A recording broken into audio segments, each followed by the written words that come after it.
Halo sahabat Indonesia, kita bertemu lagi dalam Opini Rudi kali ini. Sebelum saya beropini, saya minum dulu Hagio. Ya. Ini Alkali 9+. Ya.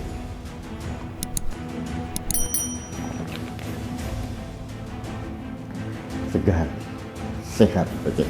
Sahabat Indonesia, hari ini saya kembali bersyukur, alhamdulillah, bahwa dibuatlah SKB 3 Menteri. Ini luar biasa, benar-benar ini yang kita tunggu-tunggu, dan ini yang membuat saya yakin bahwa Indonesia akan kembali seperti Indonesia yang kita inginkan, Indonesia yang sangat berbineka. Nah, SKB 3 Menteri itu apa? SKB 3 Menteri ini adalah surat keputusan bersama 3 menteri. Yang pertama Menteri Pendidikan dan Kebudayaan, kemudian Menteri Dalam Negeri, dan yang ketiga adalah Menteri Agama. Apa isinya? Ada 6 poin sebetulnya, tapi pada intinya ini adalah bahwa SKB 3 Menteri ini membebaskan, ya, satu, anak didik, guru, dan siapapun yang terlibat dalam dunia pendidikan diberikan kebebasan untuk menentukan pakaian seragam. Dia mau pakai pakaian seragam plus kekhususan agama, atau dia pakai seragam plus tidak kekhususan agama. Artinya ada kebebasan. Itu yang paling penting, ya. Yang kedua, sekolah tidak lagi boleh membuat aturan tentang kekhususan agama dalam pakaian seragam. Ini yang paling penting. Semua diberikan kebebasan kepada peserta didik, orang tua, dan guru untuk menentukan pakaian seragam dan kekhususan agama. Pakai jilbab boleh nggak? Boleh. Itu kan haknya yang bersangkutan. Kalau dia Islam nggak pakai jilbab, boleh nggak pakai seragam? Boleh juga. Jadi artinya ini yang sebetulnya kita tunggu-tunggu. Jangan pakaian seragam itu diatur oleh negara, oleh kepala sekolah, gitu ya. Seperti di kasus di SMKN 2 Padang kemarin. Sahabat Indonesia, kembali saya bernostalgia waktu zaman saya SMP, SMA tahun 80, bahwa kita tidak pernah ada aturan begitu.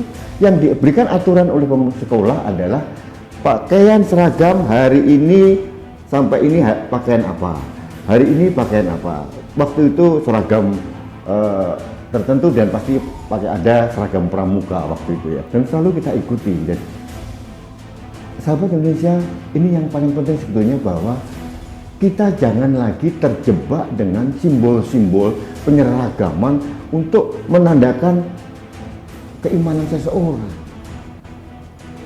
Sekali lagi saya katakan, pakaianmu bukan penanda keimananmu. Itu yang paling penting. Keimanan yang paling baik itu adalah bagaimana hati, lisan, dan tindakan itu selaras. Itu yang paling penting. Bukan dengan simbol penyeragaman pakaian, gitu. Nah, kembali ke dunia pendidikan ini langkah yang hebat dari Mas Nadiem, Mas Yahud, dan juga Mas Tito Karnavian. Tiga-tiganya luar biasa, ya. Ada pengaturan, dan yang paling penting dalam SKB 3 Menteri ini, sekolah diberikan waktu maksimal 30 hari untuk mencabut aturan yang berkaitan dengan hal tersebut. Nah, sekolah hanya memberikan aturan hari ini seragam apa. Masalah seragamnya dimodifikasi dengan kekhususan agama itu adalah hak masing-masing peserta didik. Nah, itu yang paling penting. Juga untuk guru terutama. Yang kedua, dalam SKB 3 Menteri ini akan ada sanksi. Nah, karena sekolah SMP dan SMA, juga SD, itu di bawah kewenangan pemerintah daerah, dalam SKB ini diatur bahwa pemerintah daerah diberikan panduan bagaimana memberikan sanksi kepada orang yang melanggar. Ini penting. Yang paling penting bagi saya adalah kembalinya Indonesia menjadi jati diri Indonesia yang sebenarnya. Indonesia yang berbineka, ada bermacam-macam suku, ada bermacam-macam agama. Itulah Indonesia. Dan kita selalu damai. Sahabat Indonesia, ini langkah awal bagi saya. SKB 3 Menteri. Ini yang sangat-sangat kita tunggu-tunggu. Langkah awal. Selanjutnya apa? Selanjutnya adalah implementasi peraturan SKB 3 Menteri ini di lapangan. Sampai sejauh mana? Nah, ada tugas masing-masing. Oleh Kementerian Pendidikan dan Kebudayaan, dia akan langsung memberikan pendampingan pada institusi pendidikan. Nah, Menteri Agama akan memberikan pendampingan yang dibutuhkan terkaitan dengan pakaian seragam ini. Oke. Kemudian yang paling vital sebetulnya adalah peran dari Kementerian Dalam Negeri. Dalam ini adalah Pak Tito Karnavian sebagai Menteri Dalam Negeri. Kenapa? Karena yang tadi saya bilang, sekolah mulai SMA ke bawah itu di bawah kendali pemerintah daerah. SMA di bawah provinsi, ya, gubernur, kemudian SD, SMP dan di bawahnya itu adalah di bawah wali kota dan bupati. Nah, bagaimana wali kota, bupati dan gubernur harus taat terhadap SKB 3 Menteri ini adalah tugas dari Menteri Dalam Negeri untuk menegakkan. Sahabat Indonesia, ini satu angin segar buat dunia pendidikan di Indonesia. Pendidikan Indonesia lebih akan fokus bagaimana meningkatkan sumber daya manusia daripada kita sibuk menyeragamkan pakaian peserta didik dari sekolah itu sendiri. Kita lebih fokus karena kita menghadapi tantangan yang luar biasa. Tahun 2000 ini penduduk kita sekitar 337 juta. Itu adalah ledakan penduduk. Nah, pertanyaannya sekarang, apakah ledakan penduduk ini akan menjadi bonus demografi buat Indonesia atau menjadi bencana demografi? Ini tergantung dari kesiapan kita dalam menyiapkan SDM. Kalau kita bicara 45, berarti sekitar 24 tahun lagi. Nah, orang-orang yang akan mengendalikan Indonesia tahun 2045 adalah sekarang masih SD, SMP, dan SMA.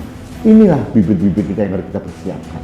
Mereka harus diberikan pemahaman iman dan takwa secara bagus, tapi juga harus ada kecerdasan, keilmuan yang luar biasa. Di samping itu, mereka harus mempunyai kecerdasan sosial yang luar biasa. Kita nggak usah terlalu fokus pada harus pakai seragam apa, seragam ini. Bagaimana kita, satu, yang menyiapkan kecerdasan sosial, kemudian kecerdasan keilmuan, kemudian kecerdasan keagamaan. Dan ketiga ini harus dibungkus dalam satu yang namanya kecerdasan nasionalisme bagi anak didik kita.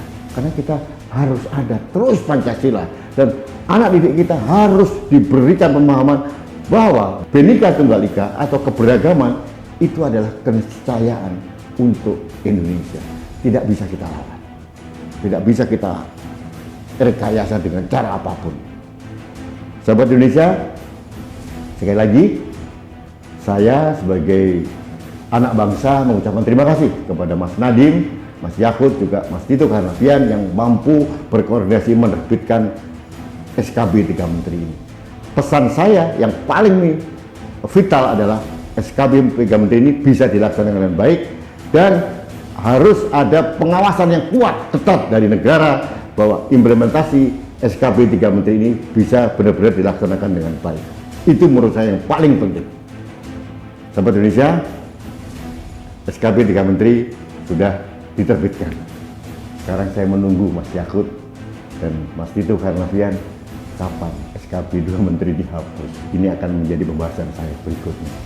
Baik sahabat Indonesia, demikian opini saya kali ini, bagaimana saya menyuarakan kebahagiaan saya menyambut hadirnya SKB 3 Menteri ini, dan kita berharap implementasi di lapangan juga seindah harapan yang kita sampaikan untuk Indonesia. Terima kasih, jangan lupa like, subscribe, dan komen serta share semua postingan dari kanal TV Anak Bangsa, kanal yang kami pergunakan untuk menjaga Indonesia.